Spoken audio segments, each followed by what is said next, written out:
Assalamualaikum warahmatullahi wabarakatuh. Selamat pagi dan salam sejahtera untuk kita semua. Kami dari kelompok 3 hari Rabu dengan anggota Aldi Farezi, Anissa Rahmayani Manurung, Mega Damayanti, Almira Zain, Diva Apriani Wardani, Fitri Zuhrufi Siregar, dan saya sendiri Liska Anggia Putri.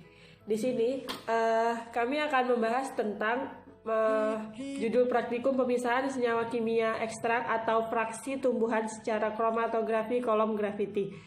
Kromatografi adalah proses pemisahan yang tergantung perbandingan distribusi campuran komponen antara fase gerak dan fase diam.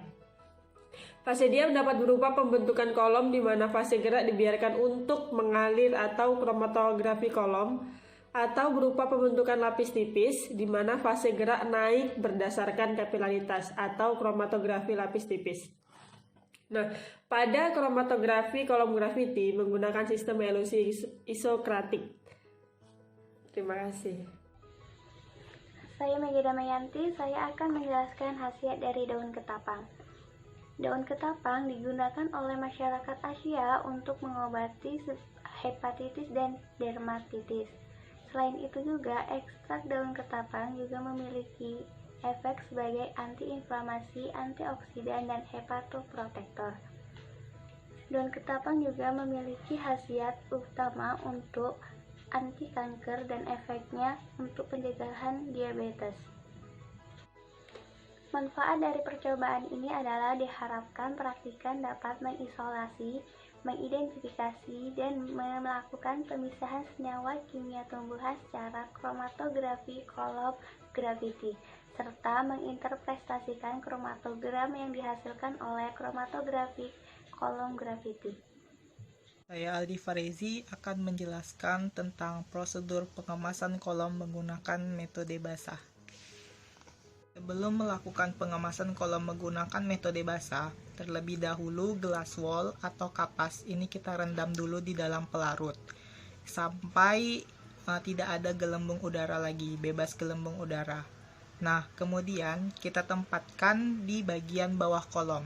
Ini akan dijadikan sebagai filter. Nah, kemudian kita masukkan fase gerak dan dibiarkan mengalir. Silika gel kita buburkan sampai tidak ada lagi gelembung udara. Kemudian kita tuang secara perlahan-lahan ke dalam kolom ini sampai memenuhi 2/3 dari bagian panjang kolom, sambil kita ketuk-ketuk secara perlahan-lahan. Kemudian fase gerak kita alirkan beberapa kali sampai diperoleh kolom yang kompak dan tidak terdapat gelembung udara, bebas gelembung udara. Nah, ini kemudian dikondisikan paling cepat itu selama 1 jam dan paling lama itu 24 jam atau 1 hari. Dan selanjutnya dapat kita lanjutkan dengan prosedur pengulsian.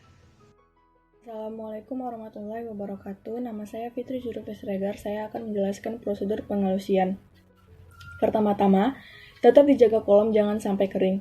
Lalu, sampel dilarutkan dengan sedikit pelarut, kemudian dicampur dengan silika gel hingga berbentuk serbuk. Kemudian, dimasukkan ke dalam kolom secara berhati-hati dengan batang pengaduk. Ekstrak yang melekat pada dinding kolom dibersihkan dengan pelarut. Secara perlahan-lahan, dialirkan pelarut sampai keran kolom dibuka atau pengelusian sudah dimulai.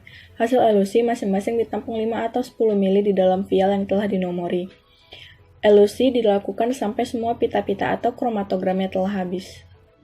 Nama saya Almira Zain, saya akan melanjutkan penjelasan yang disampaikan oleh Fitri. Nah, setelah elusi tadi dilakukan sampai semua pita itu atau kromatogramnya telah habis, turun ke wadah penampung atau vial. Untuk mengetahui kromatogramnya dilakukan KLT, di mana untuk pola kromatogramnya yang sama digabung. Dari hasil pengelusian ini, diharapkan ada vial yang berisi senyawa yang KLT-nya hanya mempunyai 1 noda.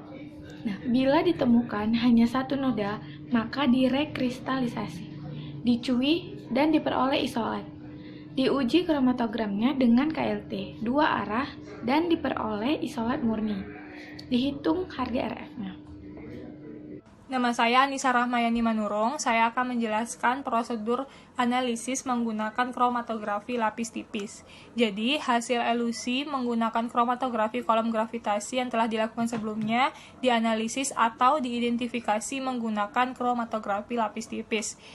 Fase diam yang kita gunakan pada percobaan ini adalah plat KLT GF254 dengan ukuran 20 x 10 cm. Lalu fase gerak yang kita gunakan adalah campuran pelarut enheksan dan etil asetat 7:3 dalam 40 ml yang sudah dijenuhkan dalam chamber. Lalu hasil elusi tadi kita totalkan pada plat KLT yang sudah dipotong dengan batas bawah 1,5 cm dan batas atas 0,5 cm. Jarak masing-masing senyawa yang ditotolkan pada plat KLT adalah sebesar 1,5 cm.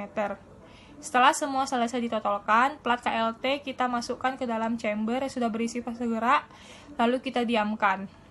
Lalu noda akan merambat dari titik penotolan.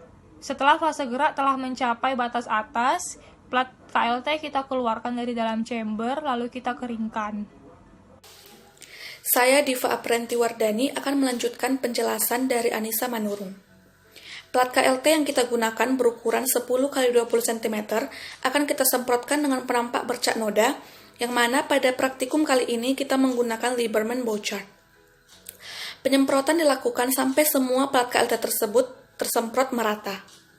Lalu, plat KLT tersebut dikeringkan. Setelah kering, plat tersebut kemudian divisualisasi di bawah sinar UV 366 nanometer.